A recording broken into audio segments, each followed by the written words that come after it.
It's time for If Your Pets Could Talk. So how appropriately do we have our own little pet? This is Little on Thumper. set? This is California Thumper. He's a sweet little guy. California Thumper, who's visiting. And he's a little Pomeranian. He would smack his little toes around. So he was out there having fun with us today. So we thought we'd put him in the pet segment. But we're here to talk to you today. That's right. Mary LaHaye, you are joining us this morning. As we've been talking about, the Iowa legislature is back in session, and you've been doing just amazing work in fighting for rights for animals. And with the legislation starting up once again, it's time for everybody to kind of get to work once again as well on behalf of animals. Yes, it is.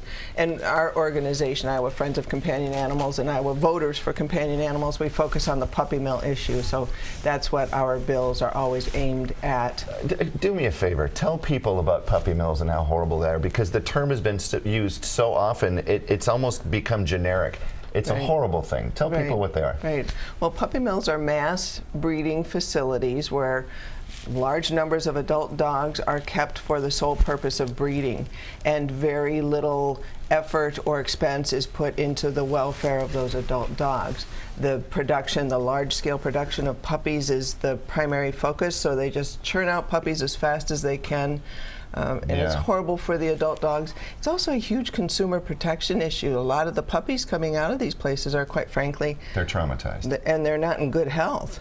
And I mean, these are when you see the footage of these small kennels with tons of animals in there, they're just shoved in there. It's a purely money-making endeavor, and it's truly a tragedy. And Iowa has several. Yes, we rank #2 in the nation in numbers of USDA licensed facilities, and these are the facilities that are producing puppies that are sold, distributed and sold through pet stores all across the country.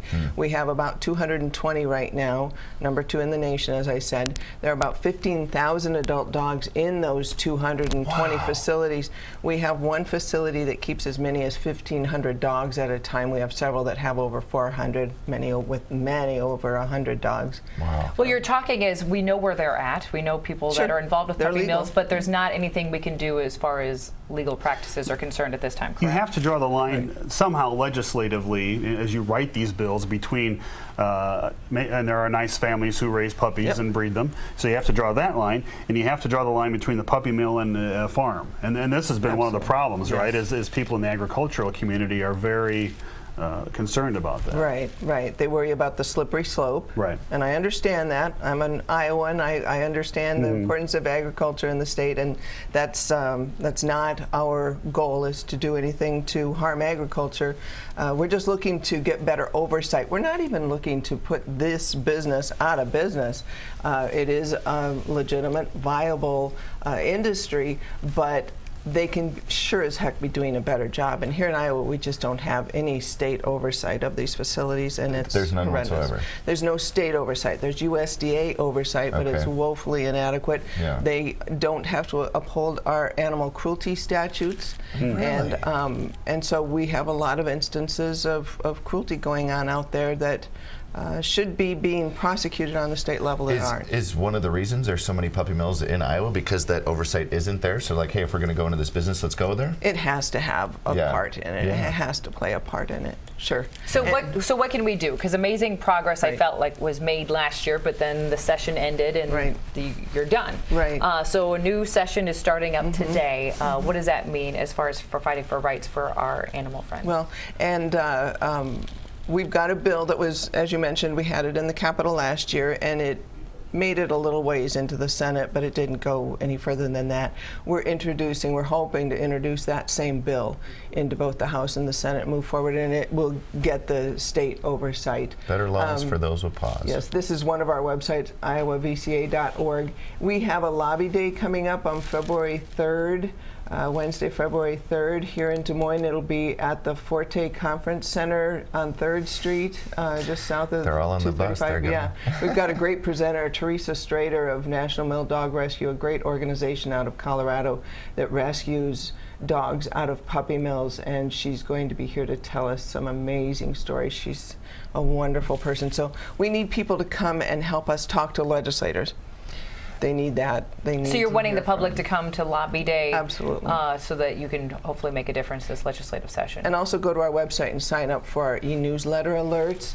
The Take Action tab is a good place to go and sign up for our e-newsletter alerts, and we give you everything you need to know to contact your legislators in support of our efforts.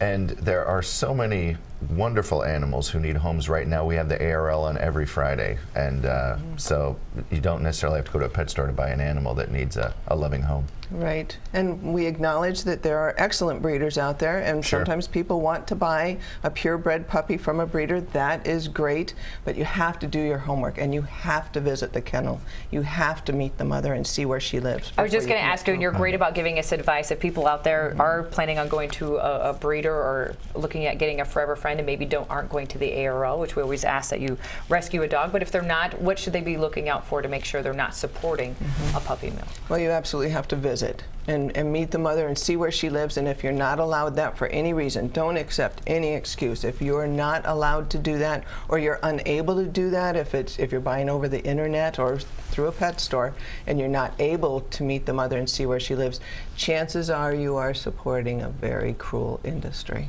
Okay, so give us all the details. Like we said, a new legislative session is starting today at 10 a.m., and there's things we can start doing right now to get this, hopefully, bill passed through our Senate and House. Right. Sign up on our website to receive our e-newsletters, because once our bill is introduced, we'll be sending out alerts asking people with calls to action to contact their legislators. Come to our lobby day, and we'd love to see you there, and we'll get to work on this. And once again, the best website for all this information? iafriends.org. Okay. There you go, folks. You have a Thank chance you. to help out some incredible people like this one. Little Thumper. All right, Thumper. Thanks for making your debut on our Great Day set. Mary, thank you so much. It's always great to see you, and best of luck. Let us know how we can help throughout the year.